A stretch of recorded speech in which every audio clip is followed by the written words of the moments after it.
Ladies and gentlemen, welcome back to another episode of Toffee TV USA. I am your co-host, James Boyman, joined as always by my fellow co-host, Ryan Williams. How are we doing, Ryan? Hanging in there, James. Looking forward to another episode. Indeed, me as well. Spring has sprung. We have the final third or so of the Premier League campaign awaiting us. And so the topic of this episode, we're going to look at the current table as it stands. We're going to look at some projections using performances so far this season. Then we're going to dig into the teams that we're competing with for those elusive European places, rate the difficulty of the schedules, circle back, and then talk about some of the injury problems that have persisted and frankly, just hamstrung, no pun intended there, Everton's season and general hopes. So big introduction on Toffee TV USA. We're going to try to introduce some graphics here, so bear with us for any technical difficulties. But let's get into it, Ryan, right here. Yeah, here we see our current table just to kind of level set things. Technically, we are tied, but Liverpool's above us on goal differential. You know, that frustrates us. We'll fix that later. But yeah, I mean, look at it and say, I mean, the biggest takeaway here is that in previous years, that seventh position is a decent one to be in because typically, you know, the winner of the cups would push down that extra spot into Europa. But because of the second competition this year, the sixth spot is the one that can get Europa because the winner of the Carabao Cup goes to Europa 2. Not that that is the worst thing in the world, but it's far and away a lesser competition. So, I mean, look, the goal was at the beginning of the season when we broke down everything is how to get to that sixth spot. That's really what we were shooting for. And we're not in the worst position in the world, at least looking at the table on the surface. Yeah, I mean, look, it's not when Everton were top of the table 4 or 5 matches into the season. It's not as low as 12th or 13th as we have been. It's just been kind of a crazy year. You look at, there is some differentiation and some separation taking place right now, but it is still very, very tight with 9 to 10 games to go for most teams. And Everton are very much in the thick of it. Now the question becomes, what does that look like for the remainder of the season? And so we move to our next slide where we look at projected points, essentially using the existing points per game from the matches that have been played thus far. And you can see with that, Everton actually move up 1 spot ahead of Liverpool based on current trajectory into that 7th place spot, Ryan. Right. And it just shows you how tight things are. But what I think is really noteworthy is, if you really think about it, is if we're projected to hit just over 62 points, that's a pretty big number. I mean, I think, we went and looked in the past in terms of what the average points total was for that 6th spot. I think the last 5 years we determined the average is 64. But there's tremendous variability between that. I mean, last year, I feel like Spurs got it with 59, which is not high. And then Manchester United 4 years ago, was 69. That's a big number. And so when you look at it, you're thinking, that 62 points is still a decent point number. I mean, look, we haven't hit 62 points since Roberto Martinez's 2013-2014 side. And frankly, that's more points than the side that David Moyes got into the Champions League in 2004-2005. Now, granted, they had a negative goal differential, which wasn't good. And the underlying metrics on that team wasn't good. I mean, don't get me wrong. It wasn't helpful that after we had clinched the Champions League that we got just absolutely hammered 7-0 by Arsenal in match week 37. That's probably not a shining moment for Everton, I think, in glory. But yeah, and I think the biggest drop off is that 6th to 7th in the past has been big. So I think this year what we're going to see is that 7th number is going to be pretty high.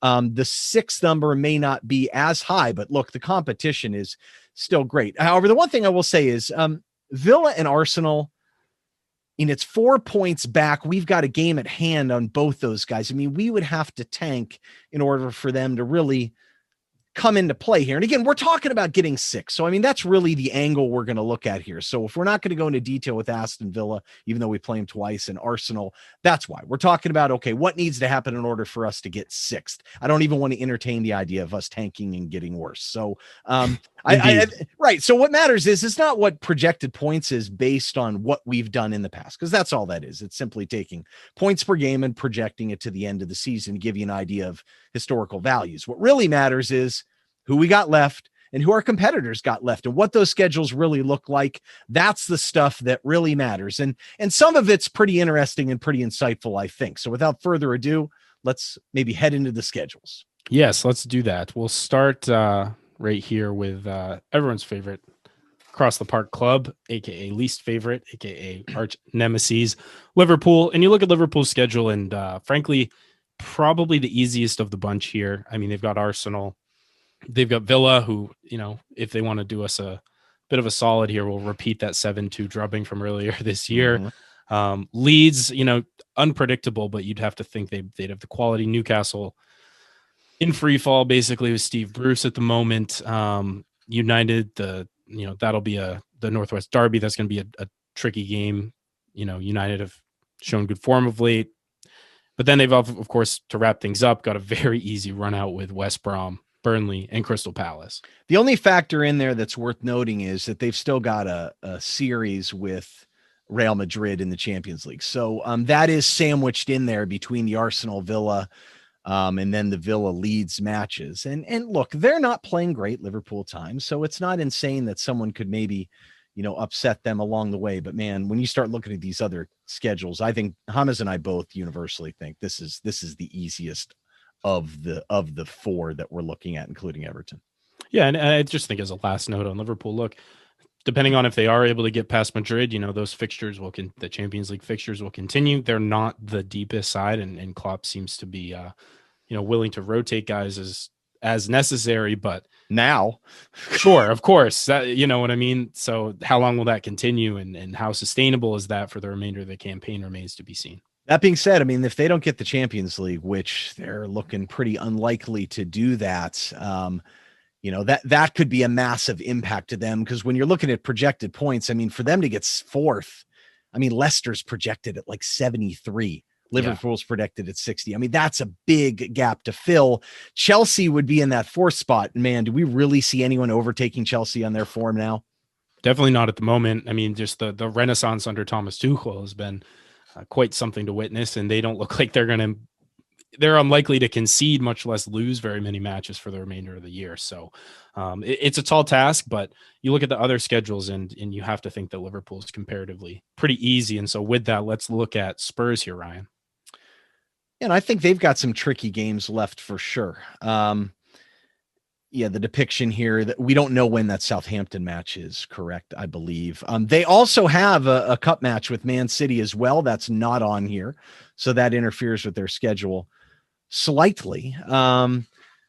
But yeah, I mean, look, they've got a couple that you would think are cakewalks, but man, there's some tough matches there too. Obviously, the Everton match looms large. The home advantage doesn't matter as much. Man, I wish we had people at Goodison for that one. And look, the underlying performance metrics don't look great for Spurs too. So it's not to say they're going to roll over anyone, but there's a decent chance that Leicester match might not matter to Leicester at that point. I mean, they look good if they're in the Champions League spots. And I mean, Sheffield, I mean, they're kind of tanked. And look, they've got Wolves and Villa. I mean, those are interesting matches, but there aren't too many cakewalks in there too, but certainly that's a little more challenging than Liverpool's matches. Yeah, I think so for sure. I mean, and especially, I mean, the match that we have was Spurs could be pivotal for how each of us finishes in the campaign. And I think Sheffield obviously looked nailed on to go down since sacking Wilder. They somehow got worse with the interim manager in there. And, you never know what you're going to get with Spurs on any given day. But they do have a kind of similar underlying metrics with us in the sense that they're neither are particularly good. Yeah, well, the one thing that's worth noting is, though, that I think some of these are doable, though. You know what I mean? This is not insurmountable. I think the next one we're going to look at, West Ham, and I know everyone's been giving them plaudits for playing so well under David Moyes. This is the one I look at that I think might even be a little more difficult than Spurs. I know there may be a couple easier matches in there, but there's some matchup problems, I think, for West Ham, and I think it's reason to think that they may come back to the pack a little bit as well.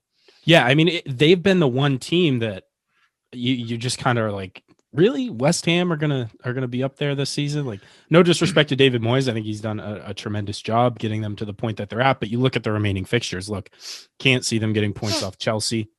Obviously, playing us is going to be huge. Brighton playing better as of late, but that could change dramatically over the course of the next month. Wolves won't be easy either away. Not for them. Not for them. The way West Ham wants to play behind the ball and stuff. And look, like Leeds, for example, who are terrible on set pieces. West Ham's leading the league with 11 set piece goals. No one's even close to them. I think we're at 7. We're at second with 7. You start looking at some of these teams are pretty well drilled. Even a team like Newcastle that is going to come out and pressure them a little bit, but will tuck back in.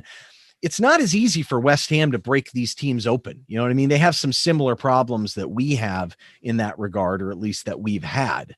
But yeah, I don't think some of these are going to be too terribly easy. It's just not an outfit that I see, like Burnley, for example. Burnley is really tough on set pieces. They've got to play in the turf more. I mean, I think that's a trap game for them. So anyway, and we still play them. So again, notice one key theme here. I wish a lot of these teams were playing each other. They're not, but we're playing every one of them. I think that's absolutely really important, unfortunately. Yeah. And I mean, look, at the end though, those last two, those aren't looking too tough, frankly. And, you wonder, you never know how teams are going to react when they get to the end there and the games really don't matter. Yeah. And I think that's a good segue, but just one last word on that. If it comes down to the last, and it very well could come down to the last match of the season for places, 4, 5 through 8 or 9, honestly. And there could be a lot of movement, and you could have half of the top sides who have already sitting pretty in Champions League or European places really not have to field strong sides. So it could be a very interesting last couple of weeks, as it always is. But without further ado, let's go to Everton's remaining schedule, Ryan. Now, we've talked about already the importance of beating the sides around us, and so that would, of course, be the Spurs match, would be the West Ham match. But we also have to play Villa twice, and I don't know how, we talk about the metrics a lot, and they're kind of an unknown quantity in terms of how Everton would line up against Villa, having a good season so far, but we really truly control our own fate based on this fixture list. And the bottom line is we're going to play a bunch of teams here that are tougher to break down, that aren't necessarily going to be expansive against us other than Brighton. I mean, Palace is going to sit back, and Roy's typical, typically a 4-4-2 or almost a 4-4-1-1. So we're going to have to figure out ways to break them down. We have to win these next two. We have to get 6 points. I mean, yeah, we got a game at hand, but our kind of scrunch schedule doesn't happen until a little bit later. It would put pressure on teams too. And then you've got the sequence. I mean, you really want to see if we really are interested in the European spot, Spurs, Gunners, Villa twice. We don't know when the second one's going to be scheduled, in West Ham. I mean, that right there is your sequence.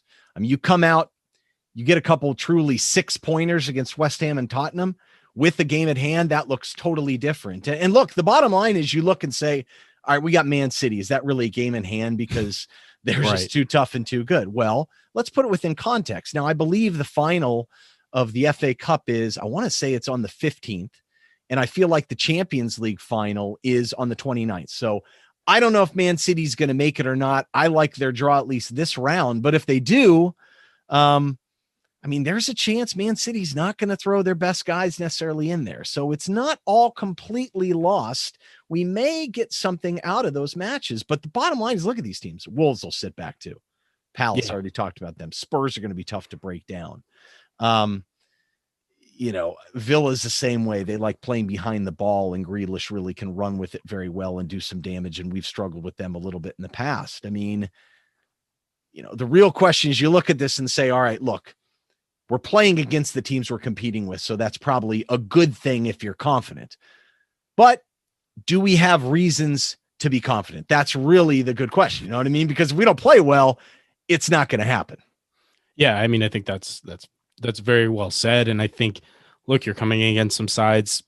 We've beaten Spurs twice. So you'd have to think going into that match, we'd feel pretty confident. Furthermore, it's at home, but it's going to have to be sustained consistency, which is one of the, I think, problem areas for Everton this season has been inconsistency. And look, people have, and maybe this is a good segue to the next slide, circling back on the initial numbers and kind of digging a little deeper. I mean, at face value, Ryan, just looking at Everton's goals for per match and then goals against per match, you don't have a super great spread there, especially compared to the teams in our neighborhood.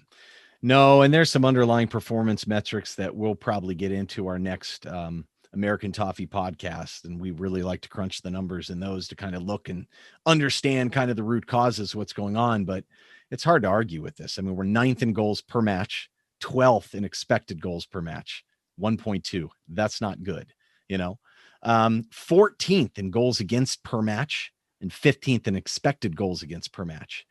I mean, I know when we get the lead, we pack it in and are successful in it.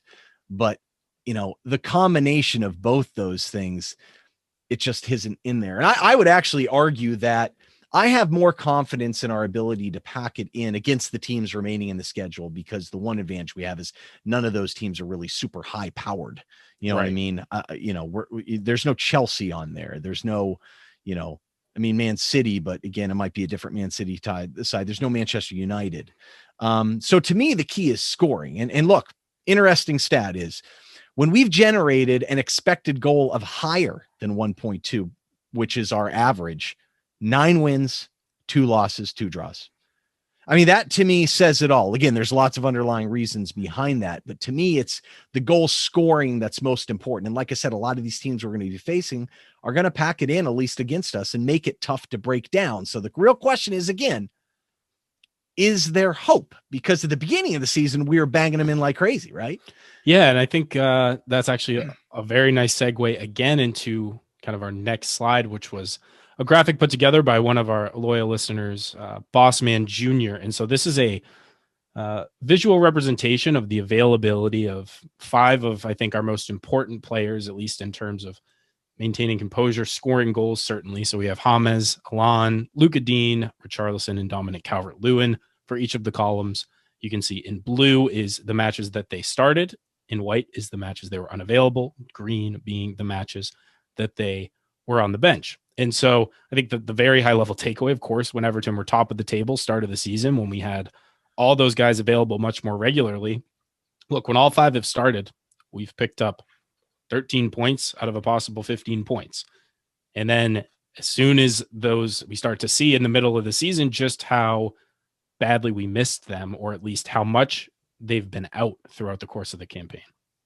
Yeah, it's a massive difference. I mean, these guys are the difference makers for us. We don't have Decore on there because he's kind of been a mainstay. So the good news is all these guys are back. The bad news is that he is out. But I still maintain, if it comes down to breaking teams down, to me, just focus on that far left column over there and James. I just think he is such a difference maker.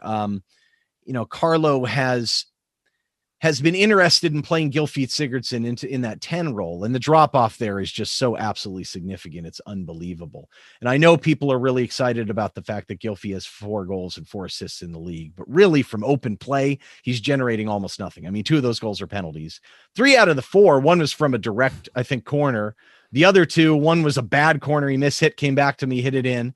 And then the other one was on a short corner.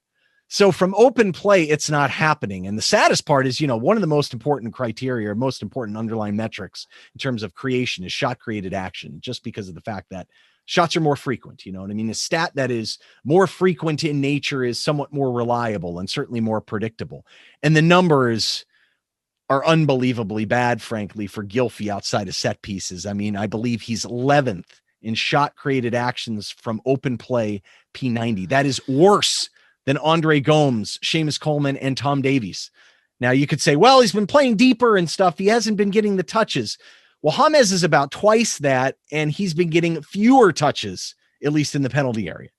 So that, to me, is the biggest drop-off on the team whatsoever. I mean, we could get into it in more depth. James knows that I have already done that numerically, but to me, he's the key player out of all of these guys. But at least some continuity would help us gel a little bit. Honestly. And frankly, getting some of the other guys involved, Carlos really needs to take a hard look at maybe some of the other guys that have some elements of creativity and make sure they're in roles that make sense. We've talked about Alex Iwobi's ability to create from open play, but do you really want Alex Iwobi firing crosses in from deep? No, Nope.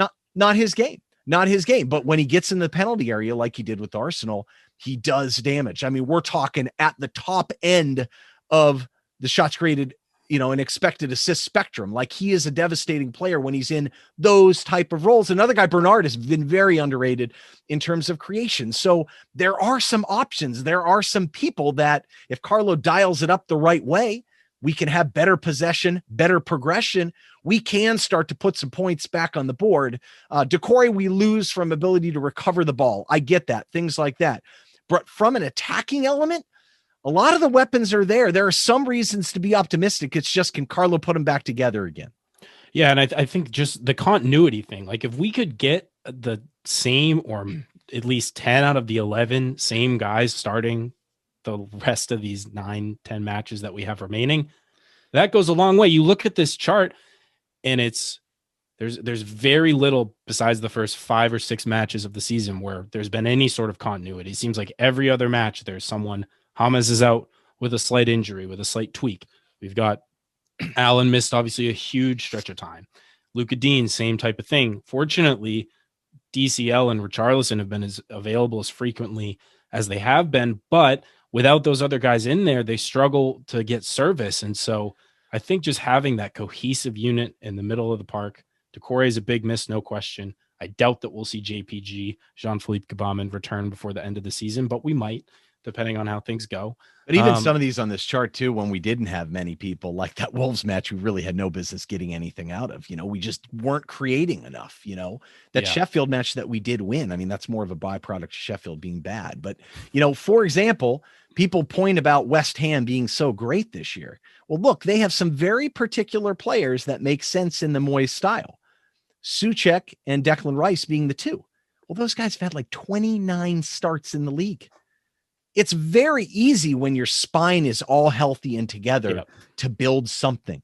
You know what I mean? That's so important. And when you've had that sort of continuity, we talked about how great Southampton looked at the beginning of the year. Why? No one got hurt. You're playing the same system with the same people. And the bottom line is, when you start, peeling away at the depth, we've had a lot of injuries at the same positions in the middle. Yep. You wonder why Liverpool's not playing as well, because they had a lot of injuries in the same positions. It does make it hard. There's a reason why they were giving up a lot of goals. There's a reason why we have not been consistent, because in the middle of the park, we haven't been there, and that includes James, our main source of creation. Yeah. And so I think that is a good place to wrap our little visual experiment here on Toffee TV USA. And yeah, I mean, I think just reflecting on the season and reflecting on, I think, some of the frustrated, maybe not entirely negative, but frustrated sentiments across the fan base with our quote unquote style of play.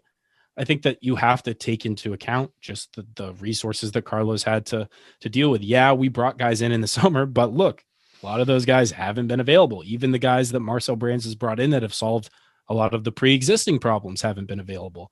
And so he's had to kind of piecemeal, jigsaw puzzle a lot of these lineups together and put guys in roles that maybe they're not extremely well suited for, and to get for the sole purpose of getting results. And look, he's done that despite a lot of the underlying metrics saying we should be nowhere near the position we're in. And so you got to tip the cap to the guy, and you got to wonder what, and frankly, salivate at the prospect of what he's going to be able to do when he actually has a lineup that's built in his image and in the vision that he has for Everton Football Club.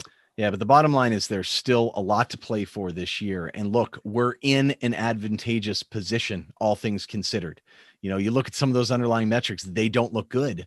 The fact that we're sitting there, just right there, everything is within our grasp. Yes, it's right there.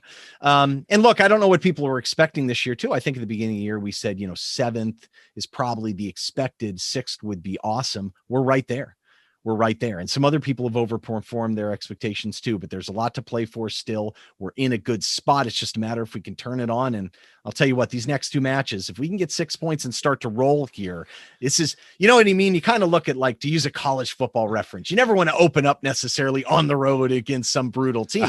You want to get warmed up. You want to get rolling. You want to build it. This is kind of a way to reboot after an international break. We've got Palace. We're going to see a lot of the ball.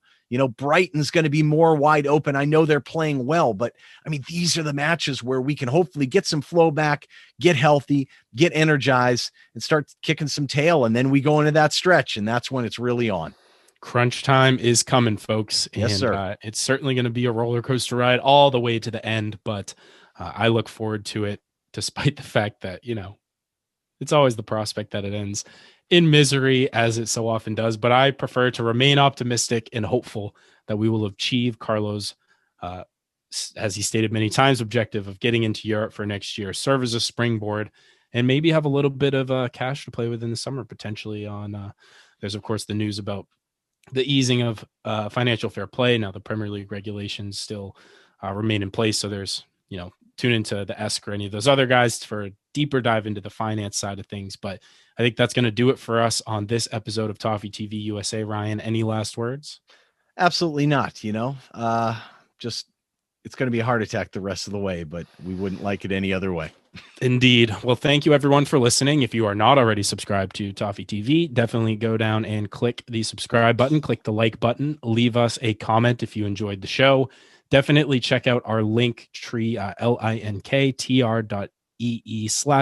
Toffee Pod. It'll be in the description to find the American Toffee Podcast, the show that Ryan and I do on a regular basis. We'll be coming out with a in-depth numbers breakdown of Everton's performance so far this season, even more in-depth than we did today.